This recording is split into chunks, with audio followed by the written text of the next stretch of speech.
palavra do Senhor lhe encontra nesta vida no Evangelho de Lucas, capítulo 9, o terceiro evangelho, o terceiro livro do Novo Testamento, Mateus, Marcos, Lucas, capítulo 9. Nós vamos focar no verso 28 ao verso 36. Lucas 9, de 28 a 36. Palavra de Deus, vamos atentar e recebê-la com todo o nosso coração, e ela fará uma obra eterna em nós. Então, que Deus lhe dê um coração desejoso de receber a palavra neste momento. Ouça a palavra do Senhor. Eu vou começar no verso 27. Garanto-lhes, Jesus falando, garanto-lhes que alguns que aqui se acham de modo nenhum experimentarão a morte antes de verem o reino de Deus. Aproximadamente 8 dias depois de dizer essas coisas, Jesus tomou consigo a Pedro, João e Tiago e subiu a um monte para orar. Enquanto orava, a aparência de seu rosto se transformou e as suas roupas ficaram alvas e resplandecentes como o brilho de um relâmpago. Surgiram 2 homens que começaram a conversar com Jesus. Eram Moisés e Elias. Apareceram em glorioso esplendor e falavam sobre a partida de Jesus, que estava para se cumprir em Jerusalém. Pedro e os seus companheiros estavam dominados pelo sono. Acordando subitamente, viram a glória de Jesus e os 2 homens que estavam com ele. Quando estes iam se retirando, Pedro disse a Jesus: Mestre, é bom estarmos aqui. Façamos 3 tendas, uma para ti, uma para Moisés e uma para Elias. Ele não sabia o que estava dizendo. Enquanto ele estava falando, uma nuvem apareceu e os envolveu, e eles ficaram com medo ao entrarem na nuvem. Dela saiu uma voz que dizia: Este é o meu filho, o escolhido. Ouçam-no. Tendo-se ouvido a voz, Jesus ficou só. Os discípulos guardaram isto somente para si. Naqueles dias, não contaram a ninguém o que tinham visto. Verso 30 diz que surgiram 2 homens que começaram a conversar com Jesus. Eram Moisés e Elias. Moisés e Elias. E o verso 31 diz sobre o que eles falavam. Os 3 conversavam. Moisés, Elias e Jesus conversavam e falavam sobre o quê? Falavam sobre a partida de Jesus que estava para se cumprir em Jerusalém. A partida de Jesus que estava para se cumprir em Jerusalém. E o verso 32 diz que eles, acordando subitamente, viram a glória de Jesus. Viram a glória de Jesus.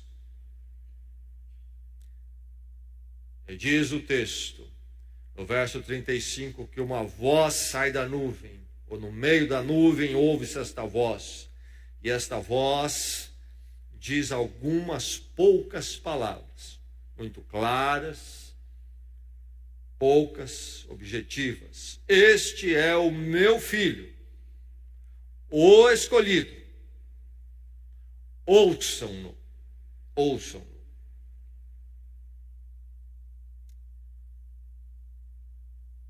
visitando uma pessoa, tempos atrás, uma pessoa que ainda não conhecia o Evangelho, a Cristo realmente, não que não ouviu falar já, mas não entendia nada. E sabendo que eu era pastor, fez uma colocação que talvez você já ouviu por aí. E até querendo me agradar, ela fez aquela colocação, não foi com má intenção, tenho certeza. Sabe, pastor, eu gosto de todas as religiões, desde que falem de Deus. A palavra educada, politicamente correta, poderíamos dizer, que busca agradar a todo mundo. Uma palavra que reflete duas posições propagadas e difundidas nos nossos dias. Uma dessas posições comuns, propagadas, difundidas, defendidas na mídia, em todo canto e na cabeça dos seus amigos, é chamado de relativismo. Tanto na área ética ou moral, como também na área religiosa, da fé. Isto é, a verdade e o que se crê é relativo ao indivíduo. A verdade e aquilo que é e o que se crê, então, é o caso ou não é, dependendo da escolha de cada um. Então, cada um tem a sua verdade, você tem a sua, eu tenho a minha, podem ser totalmente diferentes, mas é igualmente verdade, porque é a verdade de cada um. E cada um tem a sua. Então podemos ter muitas verdades sobre a ética, a moral, né? Aquilo que é certo ou errado, varia, cada um tem a sua, como também com relação à fé, aquilo que se crê, sobre as verdades transcendentes e espirituais, cada um tem a sua. Relativismo. É relativo tudo ao indivíduo. Então pode-se multiplicar os tipos. E aí surge a segunda atitude, posição também defendida, aplaudida, propagada nos nossos dias, que definimos por sincretismo. É possível também, já que a verdade é relativa e todas são iguais, ainda que elas sejam totalmente paradoxais, contraditórias, é possível também se amassar e ajuntar todas até num bolo só. Sincretismo. Eu gosto de todas as religiões que falem de Deus, está tudo igual, num pacotão só para mim. Eu consigo fazer isto. Eu consigo ajuntar tudo isto. Ainda que sejam de formas diametrais, opostas uma à outra, não há problema. Eu acho que está tudo bem assim. Sincretismo. Vamos ajuntar todas as religiões numa só e vivermos numa grande paz aí, em cima desse barulho todo, e ficaremos tranquilos. Esse texto é um texto muito atual, então. Esse texto que nós lemos é muito atual, porque vai justamente tratar dessa questão que agrada tanto o coração humano, no sentido do relativismo, como no sentido do sincretismo. Este texto o coloca diante da exclusividade de Jesus. Isto mesmo. Esse texto da palavra de Deus, então, o Jesus Cristo apresentado aqui, o coloca diante de uma exclusividade. Agora, precisamos lembrar que quando o texto faz isto, quando a pessoa de Jesus Cristo, então, vem andar entre nós na história da humanidade, e ela permanece entre nós através da palavra, quando a lemos, não é uma figura acidental. Jesus não surge na história porque um belo dia ele entendeu que ele era alguém diferente e deveria formar uma religião. Isto você vai encontrar na vida de Buda, fundador do budismo. Isto você vai encontrar na vida de Maomé, fundador do islamismo, a fé muçulmana. Nascer, como qualquer outra criança, cresceram, não tinham nenhuma ideia. Um belo dia, dizem ter tido uma experiência mística. E aí então acordaram que tinham recebido um conhecimento diferente. Então um acidente, algo que não estava programado. Jesus não é isto, e vamos ver isso nesse texto. Jesus não é um acidente da história, não é um guru tardio que no meio da sua vida resolve ou entende que tem algo a mais para dar a alguém na área espiritual, religiosa, transcendente. Quando a palavra fala da exclusividade de Jesus, o confronta com um plano, uma obra de Deus histórica e tremenda, que vai, segundo a palavra, remeter tão no passado quanto o Jardim do Éden, lá em Gênesis, quando Deus fala da promessa da semente da mulher, que haveria de resgatar o ser humano da maldição do diabo que adentrar a vida do ser humano, quando o ser humano dá as costas à ordem e à vontade de Deus. Podemos remeter um pouco mais para frente, mas ainda bem tardio, a vida de Abraão, ainda em Gênesis, quando Deus chama Abraão para formar dele a nação de Israel, 2000 anos mais ou menos antes de Jesus Cristo vir. E Jesus, ou melhor, a palavra de Deus diz a ele, a promessa a Abraão, que da descendência dele, todas as famílias da terra seriam abençoadas. Enfim, é uma história longa. É uma ação de Deus através dos séculos. E aí nós chegamos a Jesus, então, nesta exclusividade dele. Eis um texto que o coloca diante da exclusividade de Jesus. O que é que o texto, então, diz à sua vida, ao seu coração, a você?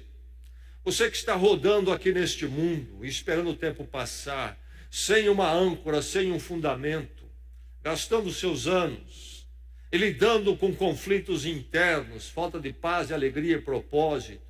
Você que não tem a verdade, não tem a certeza, e por isso talvez, por desconhecer e não ter convicção, fica se agarrando a tudo, quem sabe a todos, e no fim não se agarra a nada, e não conhece, não sabe com certeza no que parar.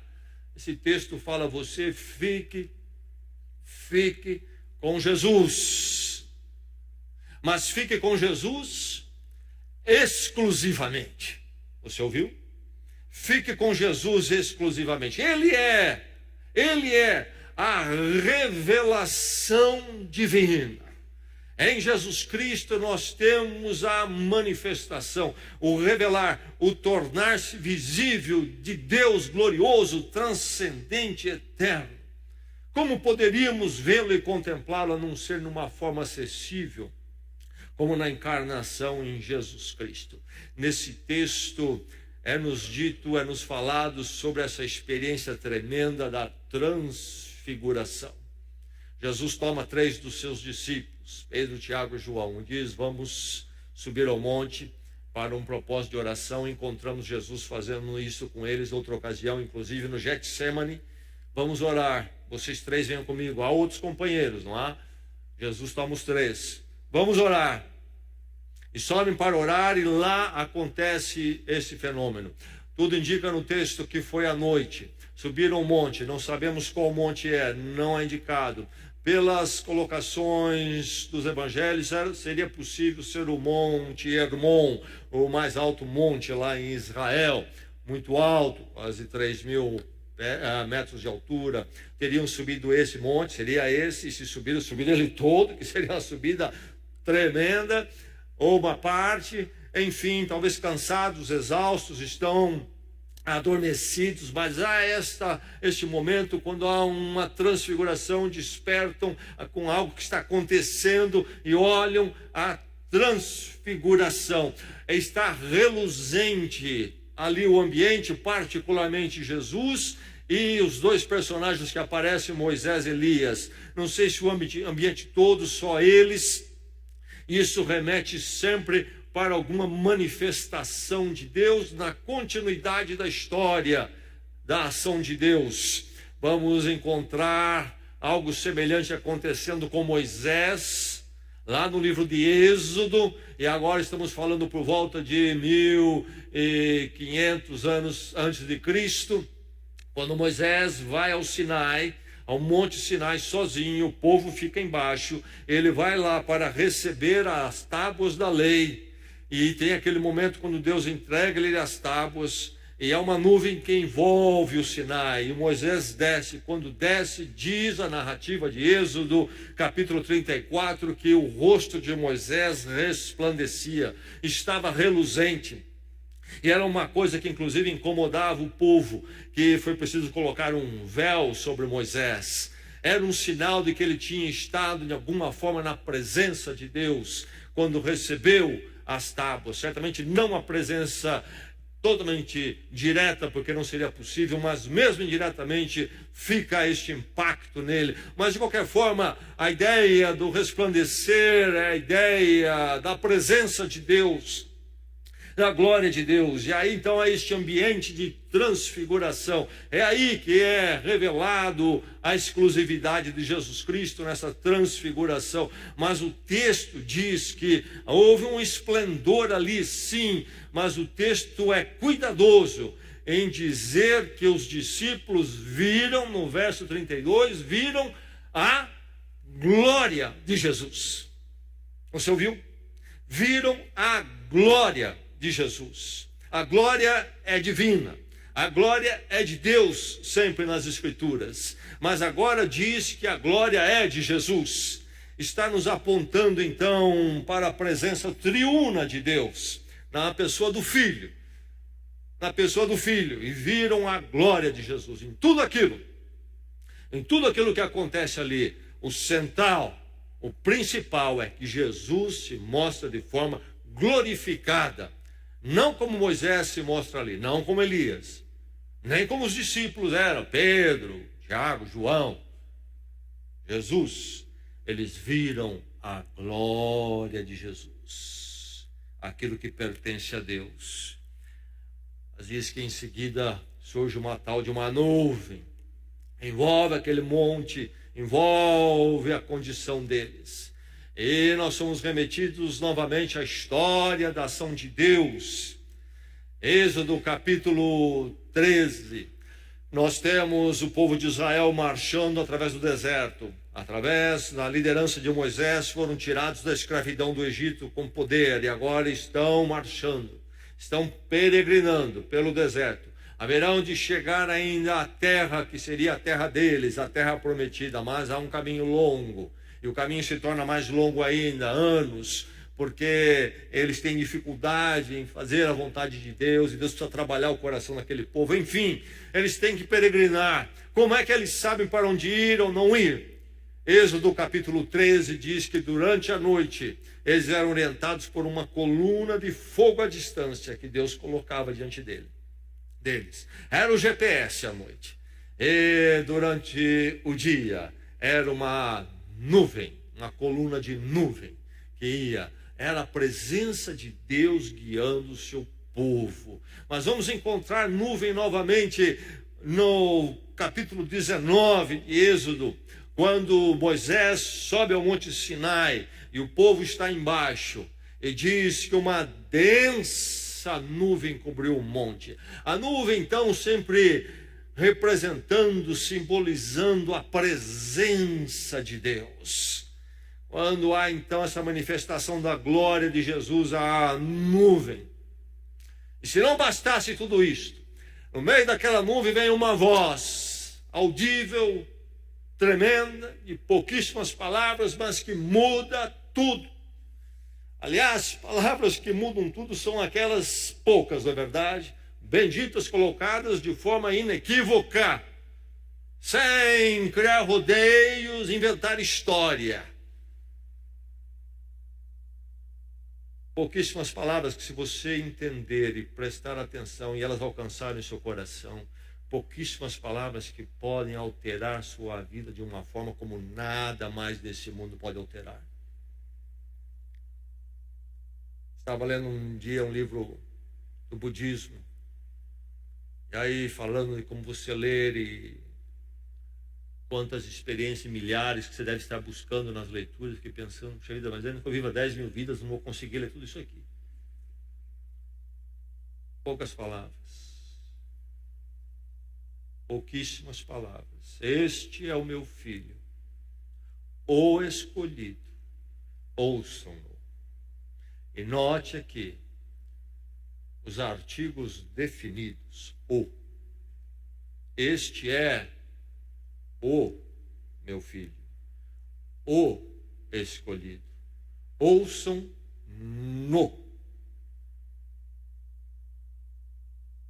Mas claro que isso é impossível. É verdade que nós em Cristo somos filhos de Deus, mas nos evangelhos aparece esse referir-se à filiação divina de Jesus de uma forma distinta das nossas, com esses artigos definidos que os separam de uma forma exclusiva. Este é o meu filho, não um dos meus filhos. Ele é não um dos escolhidos. Nós em Cristo somos escolhidos quando recebemos, mas é o escolhido. E aí ouçam não os meus filhos, não é ouçam os meus escolhidos, ouçam no, esse um aqui. Ele é a revelação divina. Fique com Jesus exclusivamente, é a palavra de Deus. Ele é a revelação divina, mais ninguém. Como é que nós podemos conhecer a Deus? Não podemos, na sua transcendência, na sua glória, na sua justiça. A palavra de Deus é muito clara sobre isso. Nenhum homem, nenhuma mulher pode ver a Deus, mas Deus nos deu uma face que podemos ver. Se encarnou, se fez homem, graça e misericórdia, aí podemos vê-lo. Como mediador, salvador que se dá por nós, aí podemos ver Deus. Ao sacrifício vicário em Jesus Cristo, aí podemos ver Deus. Ele é a revelação divina, em amor e misericórdia, porque na glória justa e perfeita nenhum de nós poderíamos vê-lo.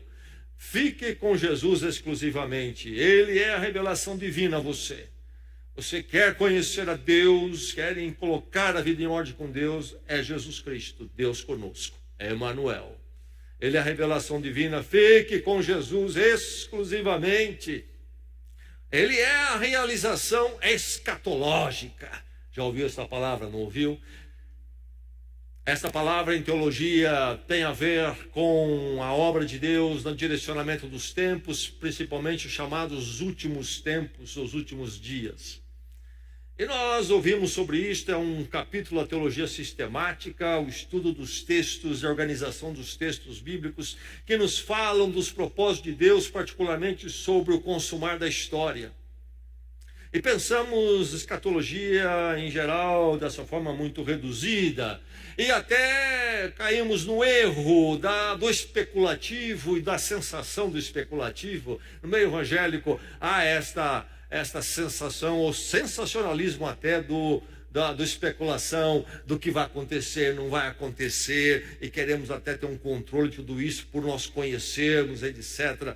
Mas quando nós pensamos em escatologia no sentido bíblico, sim, envolve os tempos futuros, mas os últimos tempos é a obra de Deus, que é realizada em Jesus Cristo. Já estamos vivendo o escatós, os últimos dias, desde os tempos de Jesus. Esta fase final da obra, do propósito de Deus de resgatar o ser humano. Começa lá em Gênesis, já citei, passa por Abraão, já citei, mas agora vem Jesus Cristo, estamos então nos últimos dias. Esta fase final, não os últimos no sentido de um tempo pequeno e breve, mas últimos no sentido de últimas realizações. A obra final de Deus é a partir de Jesus Cristo, da salvação em Cristo. E então, Jesus Cristo é exclusivamente aquele que você precisa, porque Ele é a realização escatológica, essa história da salvação que Deus vem escrevendo. Nós temos a história humana, aquela que você na escola estuda, talvez, a história geral, a história universal. Dentro da história geral, universal, eu espero que você tenha estudado a história do Brasil. Parece que hoje em dia já não está mais isso muito no currículo, não é? Não importa, não sei, é outro negócio lá. Mas, de qualquer forma, dentro da história da humanidade, as histórias das nações, a nossa do Brasil também. Enfim, aí estão os seres humanos. Levanta, cai, surge nação, surgem regimes, passam sistemas, os povos vão se organizando e a coisa vai rolando.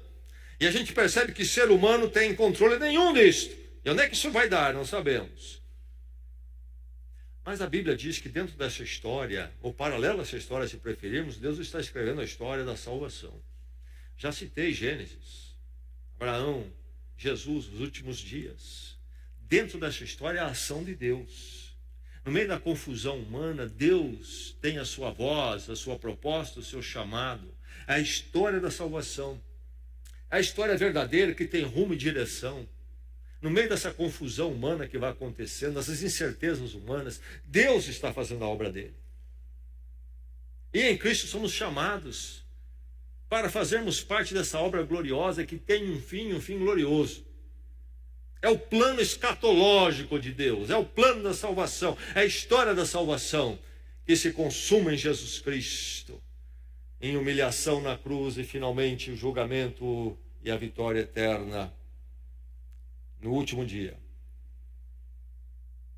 Ele é a realização escatológica. Nós encontramos aqui Jesus entre dois personagens. Esses dois personagens tiveram uma passagem comum no monte.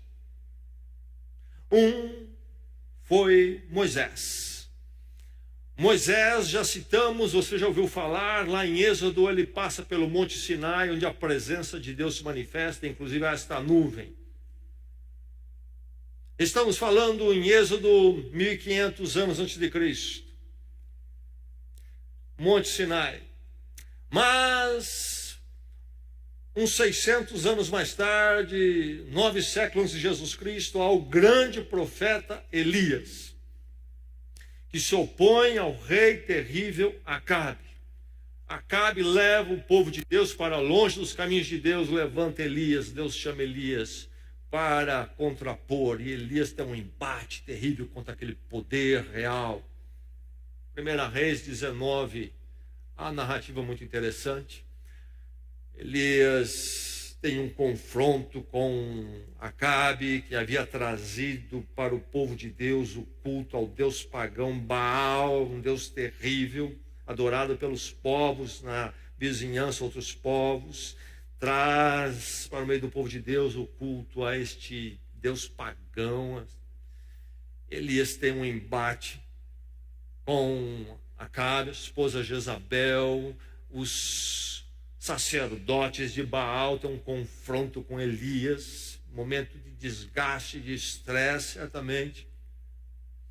E é um momento que Elias, depois de vitorioso, cair, talvez, depois de tanto esforço, vem sobre ele medo, ele teme pela sua vida, o poder da terra está atrás dele. Quem é ele sozinho? E ele foge, e diz que ele foge para o Monte Horebe, 1 Reis 19. O que é o Monte Horebe? O Monte Sinai. 6 séculos depois de Moisés estar lá, ele vai lá, e lá Deus trata do coração de Elias. Ele está abatido, está preocupado, e agora o que vai ser de mim? Enfrentei, claro, Deus estava comigo, com poder, enfrentamos, mas sozinho. E a rainha jurou que a minha vida estava no fim, ela acabaria comigo. Ele sobe a Horebe, e lá, novamente, Deus trabalha também a vida de Elias. Uma voz fala com ele. Nós temos aqui esses dois personagens neste monte. Agora Jesus no monte também. E aí está o paralelo. Mostra a sua glória é revelada. Deus presente, meu filho, parte do Deus triuno. E essas duas figuras, também com um monte em comum. Moisés está lá. Por que Moisés? Moisés é o passado e então o início desta etapa da formação do povo de onde Jesus viria. Que etapa é esta? Uma etapa fundamental. É verdade que começa com o Gênesis, a promessa. É verdade que a história da salvação passa por Abraão, Moisés. Moisés, 1500 anos, mais ou menos, antes de Cristo. É aquele que Deus levanta para o quê? Para tirar o povo de Israel da escravidão no Egito. Naquela condição que estavam, não seria realizado o plano da salvação, mas na história humana surgem faraós, surgem impérios do Egito, caem, foi embora, não existe mais, foram gloriosos, não existe mais, muitos outros impérios surgiram, mas Deus está agindo ali, tira o povo de Israel, é o chamado Êxodo. O livro da Bíblia fala sobre isso, tem este nome, Êxodo, a palavra que quer dizer o quê? Saída, retirada. Ao êxodo, Israel sai do Egito, faz um êxodo do Egito, a redenção. Deus ouviu o clamor do povo e o tira da escravidão do Egito. Obra tremenda, mas que prefigura a obra que Jesus Cristo faria, de nos tirar do domínio das trevas, do poder maligno, e Ele então nos dá o êxodo, para sairmos da escravidão do mal e do mundo, para irmos para o reino da luz, para todo sempre, e até que cheguemos à terra prometida no céu. Moisés, então, é esse predecessor do Messias. Em Êxodo capítulo 18, Moisés fala sobre este outro profeta que viria. E diz lá em Deuteronômio 18, Moisés falando, o Senhor, o seu Deus, levantará do meio de seus próprios irmãos um profeta como eu. Ouçam-no. Moisés profetizando sobre Jesus Cristo, 1500 anos. Ouçam-no. A mesma frase que vai ser dita na transfiguração a Pedro, Tiago e João no monte, quando Moisés aparece ao lado de Jesus e a glória de Jesus se manifesta. Moisés, então, novamente, o Senhor, o seu Deus, levantará no meio dos seus próprios irmãos um profeta como eu. E o texto continua, pois foi por isso que pediram ao Senhor, o seu Deus, em Horebe, no dia em que se reuniram, quando disseram, não queremos ouvir a voz do Senhor, do nosso Deus, nem ver o seu grande fogo, senão morreremos. Moisés sobe ao Horebe, sobe ao Sinai, a nuvem cobre, há fogo ali, a presença, a glória de Deus se manifestando, o povo teme. Aí que vem a promessa então de Moisés sobre um profeta que viria e poderia falar o povo sem que o povo tivesse que temer a glória de Deus. Ah, quem é esse? A não ser Jesus Cristo. Porque Deus se manifesta a nós não com fogo julgador, a sua santidade, mas se manifesta em graça e o julgamento dele cai tudo sobre Jesus e não sobre nós. Aí não tememos. E continua o texto, Moisés falando, o Senhor me disse, eles têm razão. Sim, eles têm temor, eles têm razão por isto.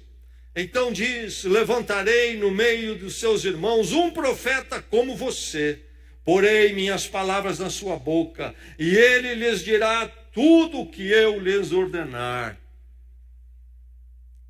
Aí está Moisés agora, bem depois,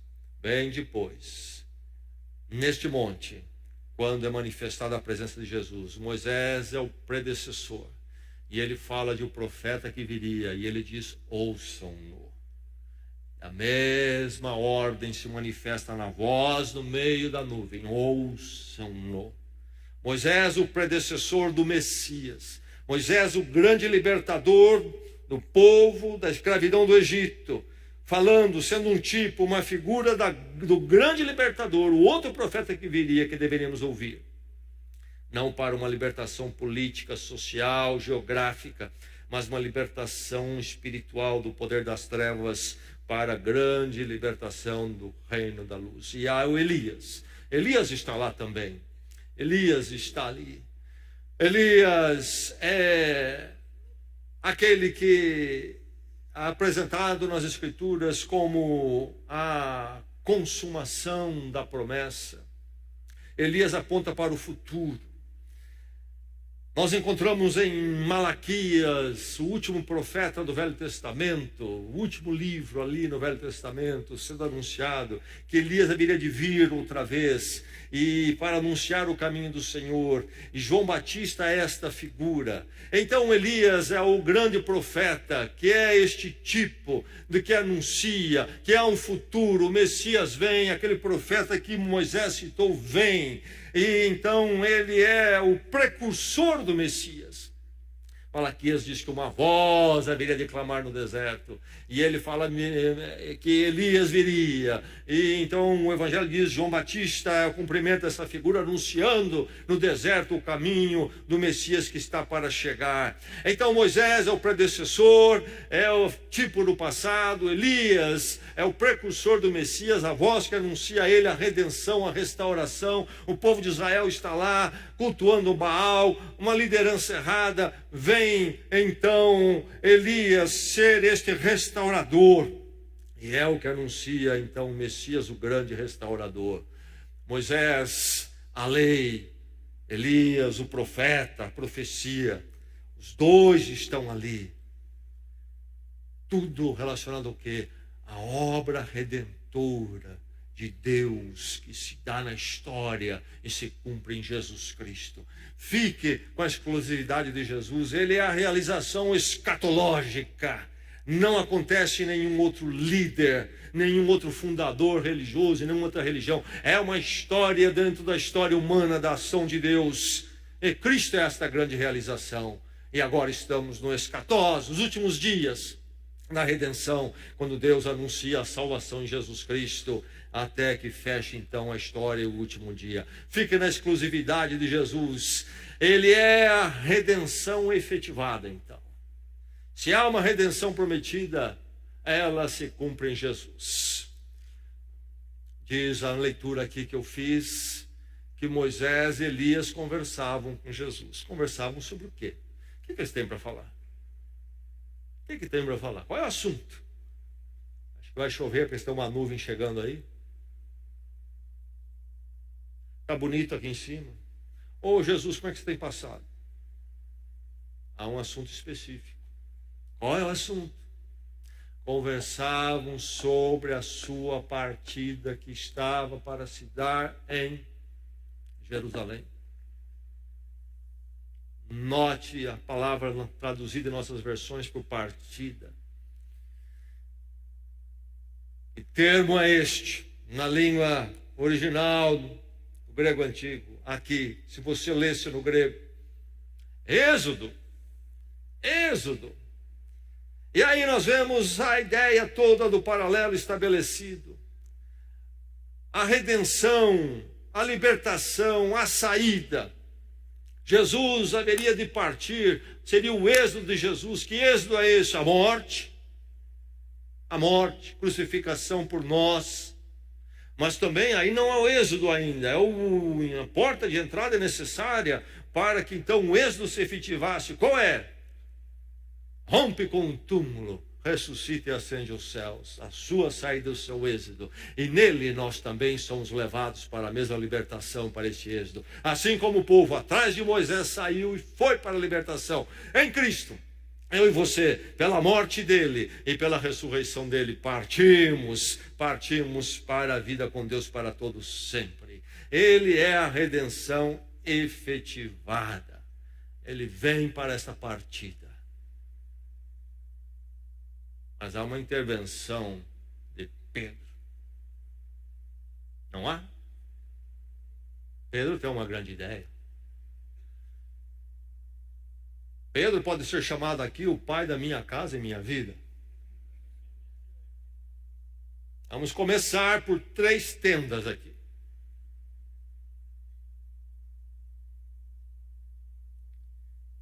Jesus vem falando da sua glória. Mas uma glória que passa por algo que não reconhecemos como glória, a cruz. E agora, antes disso, há esse momento quando o céu desce à terra e tudo fica maravilhoso. Longe das misérias do mundo, longe das atitudes, histórias e comportamentos humanos tristes e lamentáveis, longe do vazio humano, ali, no momento, a glória divina em Cristo se manifesta e a transfiguração. Ah, que vontade de congelar esse momento aqui. Ah, que vontade de parar no tempo e no espaço esse negócio. Vamos fazer 3 tendas. Tendas fazem parte da história de Israel. O problema é que se isso é feito, o que acontece? Acontece que a partida, o êxodo de Jesus não se dá. Se para ali, ele não desce para a partida em Jerusalém, para a cruz. Como é que eu e você ficamos? Tremenda ideia de Pedro, mas pequena ao mesmo tempo. Jesus não pode evitar Jerusalém. Jesus não pode evitar a cruz, porque ele veio justamente para essa redenção efetivada, veio para esse êxodo, essa partida. Graças a Deus por isto. Fica exclusivamente com Jesus. Ele veio para isto. Ele é a redenção efetivada. Ele veio para essa partida. Ele veio para fazer o êxodo e assim abrir o caminho para mim e para você. Louvado seja Deus por isto, então. Fique com Jesus exclusivamente, porque ele é a verdade, então, plena. Onde está a verdade? Eu gosto de todas as religiões. É possível isto. Se eu falo isso, soa bonito, mas isso indica que eu estou na luz ou na confusão e nas trevas. Certamente está na confusão e nas trevas. Aliás, todas as vezes que nós buscamos primeiramente agradar o ser humano e nos promover como bons em nós mesmos, nossas próprias virtudes, acabamos nas trevas e na confusão. Jesus é a verdade plena, por isso você precisa ficar exclusivamente com ele. 3 tendas é a proposta de Pedro. 3 tendas. As tendas na história de Israel aparecem, por exemplo, como a tenda do encontro. Era o tabernáculo na história de Israel. O povo peregrina pelo deserto. E eles param, às vezes, para montar o acampamento. Se você lê o Velho Testamento, havia toda uma ordem, uma organização, onde montaram, onde cada um ficava. São ali alguns milhões de pessoas, poucos milhões, é um negócio tremendo. E havia também a grande tenda, a tenda que era o tabernáculo. É um templo móvel, é a presença de Deus que vai com eles. Onde eles acampam, eles armam aquela tenda do tabernáculo, o tabernáculo, a tenda do encontro, da presença de Deus no meio deles. Depois eles têm as festas dos tabernáculos celebrados por eles, vamos encontrar em tantos lugares.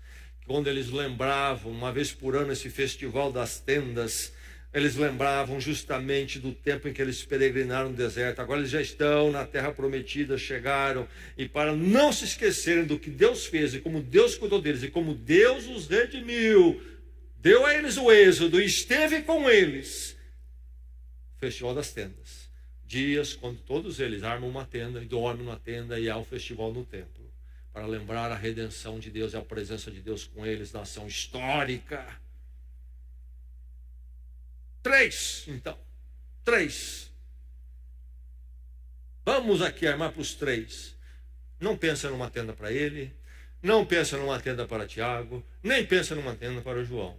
Para os 3. Jesus, uma também igual para Moisés, uma para Elias.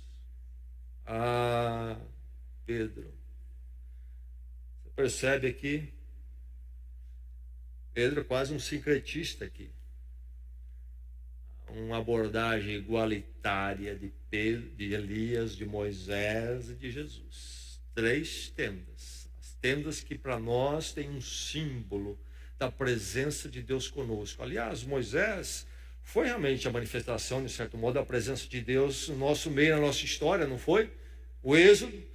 Elias também foi, não foi? A intervenção redentiva Quando o povo se desviou ali como profeta, ele interviu e anunciando a intervenção de Deus futura. Sim, tendas para os 3, agora Jesus.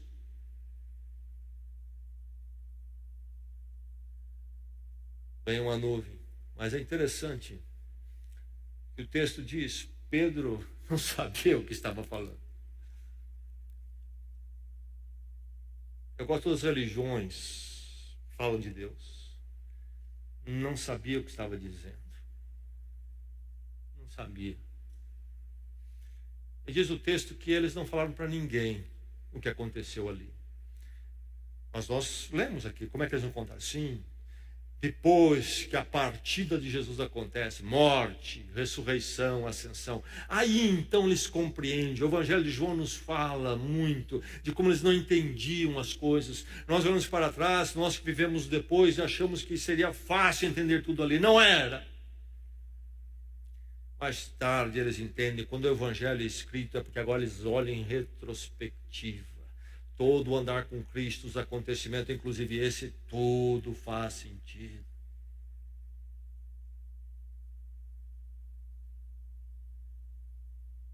3 tendas. Pedro não sabia o que estava dizendo. Falou tolice, falou bonito, mas falou feio. Falou para ganhar aplausos, mas falou besteira. Sincretismo, relativismo, tudo igual. Há um lugar na história para Moisés, há um lugar para Elias. Mas nunca nos esqueçamos que Jesus é a verdade plena. A voz surge naquele momento e diz o quê? Este é o meu filho, o escolhido. E aí o mandamento, a ordem, o imperativo. Isso não está para ser discutido, debatido. Deus não colocou para que nós fizéssemos uma mesa redonda, ficássemos na televisão 1 hora, quem sabe, ou numa volta da mesa de pizza, conversando, é o caso ou não é. Não, vem um mandamento, um imperativo, uma revelação que não nos deixa sem rumo, na incerteza, para explorarmos e tentar entender, nunca entendemos. Não, o imperativo, a ordem é clara, ouçam-no. Moisés, Elias é coadjuvante na história. O ponto, a verdade é ele. Porque afinal de contas, não é ele a revelação divina, não é ele a realização escatológica, Deus conosco em graça e misericórdia, não é ele a redenção efetivada. Ele veio para o êxodo, que seria o nosso êxodo, ele vai à cruz e só ele pode ir à cruz e paga por nós, mas só ele é maior que a morte e vence com a morte e abre o êxodo da eternidade para nós. Ele é a verdade plena. Ouçam-no. A quem você tem ouvido? É Jesus exclusivo para você. Você percebe que o Evangelho